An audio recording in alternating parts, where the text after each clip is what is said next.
A nova adaptação do Morro dos Ventos Uivantes, entre aspas, chegou aos cinemas e é sem dúvidas uma das adaptações mais controversas da atualidade. Primeiramente, eu vou fazer uma análise da obra como adaptação, já que eu li o livro no final do ano passado, e depois a gente vai falar do filme por si só. Vamos lá?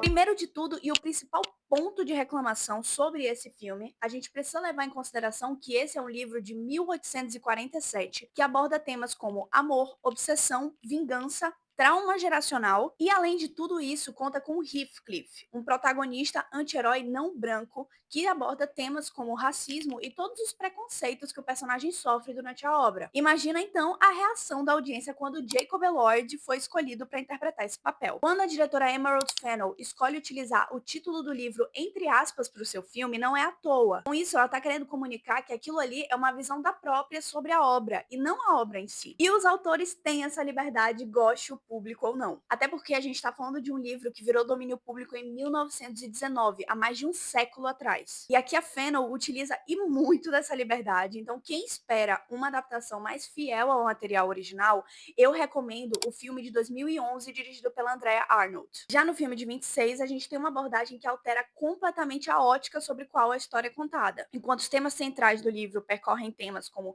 vingança, obsessão, trauma geracional, a gente tem um filme que escolhe abordar o romance dessa história.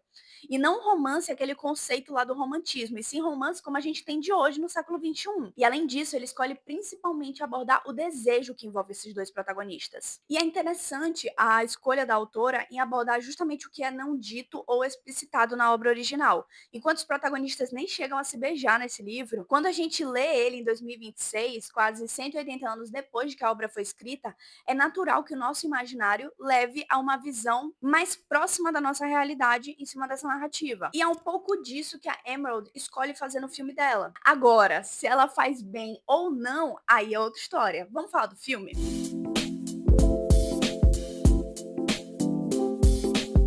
Mas antes de continuar, eu queria pedir para você já deixar o seu like e se inscrever aqui nesse canal para me ajudar a crescer. Agora, voltando sobre o filme, esse não é o primeiro longa-metragem polêmico dessa diretora, tá? Ela é responsável pelo Bela Vingança de 2020 e Saltburn de 2023, dois filmes que dividiram opiniões entre público e crítica quando foram lançados. Eu não desgosto totalmente desses filmes, mas é nítido que a diretora se preocupa muito mais com a construção estética das suas histórias do que com o roteiro em si, que tem desenvolvimentos bem questionáveis, resultando na maior parte do tempo em uma estética vazia de substância. Em O Morro dos Ventos Uivantes, ela repete a liberdade da construção estética que permeiam as suas obras. Então temos figurinos extravagantes e extremamente anacrônicos. Os cenários, principalmente na Casa dos Lytton, evocam uma realidade paralela, algo que a autora faz muito bem nas suas obras. E para mim, sinceramente, é questão de gosto. Todo esse design de produção não me incomodou nem um pouco. Inclusive, eu gosto da proposta. Mas a trilha sonora da Charli XCX, junto com a montagem, me dava a impressão de que eu estava assistindo um videoclipe de mais de 2 horas, principalmente nos momentos para indicar passagem de tempo. Toda a sequência que cobrem os anos, repito, anos, em que o Heathcliff fica longe, me tirou completamente da história, porque parece um TikTok. E falando em história, o filme não está tão preocupado em abordar os temas originais da obra. Na verdade, ele quer focar no desejo inebriante que envolve esses dois protagonistas.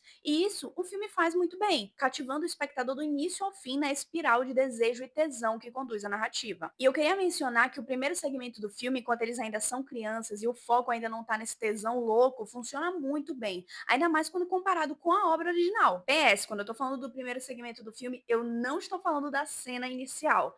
Pra mim, aquela cena inicial, ela representa tudo que eu não gosto no cinema da Emerald Fennell. Ela sabe brincar com o espectador e choca ele quando ela quer, mas dificilmente ela tem alguma coisa a dizer com aquilo. E as escolhas do roteiro pro final do filme, que principalmente diferem do livro, me agradam também, mas é no meio que a narrativa tem os seus altos e baixos e se perde em alguns momentos. Altos e baixos porque as escolhas de mudança que a autora faz da obra original não necessariamente carregam novos significados para a história que está sendo contada, principalmente quando a gente fala dos personagens secundários. O apego está 100% destinado aos protagonistas e o resto é resto, o que mostra muito potencial desperdiçado, principalmente olhando para as personagens da Nelly e da Isabela. Ainda assim, apesar de todas essas escolhas criativas, a gente precisa reconhecer que o elenco entrega um trabalho excelente. O Jacob Elord faz um Heathcliff mais emotivo, bem em linha com a maior parte das suas performances como ator. Eu não sou a maior fã da escolha da Margot Robbie para interpretar a Kathy, até porque eu acho o nome Margot Robbie bem pesado pro que a personagem precisa. Mas ainda assim, a atriz conseguiu entregar versatilidade no resultado final. A Hong Chau como Nelly tá magnífica e eu amei rever o Ian Mitchell de A Casa do Dragão em tela. Falem bem ou falem mal, o Morro dos Ventos Uivantes, entre aspas, está disponível nos cinemas para você tirar suas próprias conclusões.